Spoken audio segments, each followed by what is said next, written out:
Welcome to Integrazo. In this video, I'll show you how to connect this plugin with your product. You can find the plugin download link in the description below. Let's get started. After activating the plugin, go to the plugin setup page from your WordPress dashboard. Now click on Select Plugin. A pop-up will open. Choose your plugin from the list. Next, click on Select Product. A pop-up will open. Choose your product from the list. After selecting both, click on the Save and Next button. Next, in Step 2, add your account authentication details.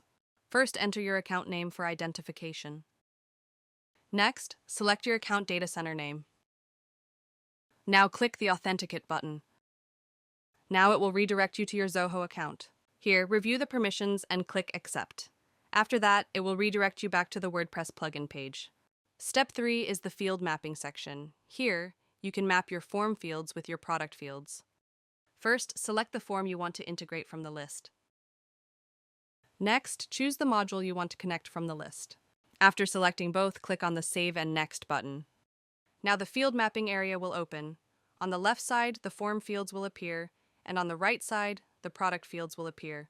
Here, simply map the fields. After completing the field mapping, click on the Save Mapping button. Now the integration is completed successfully. Next, go to the Setup page. Here, all your integrations will be listed.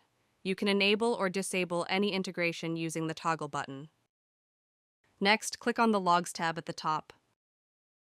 Here, all the entries are listed, including successful and failed records. If needed, you can also resync the entries from here.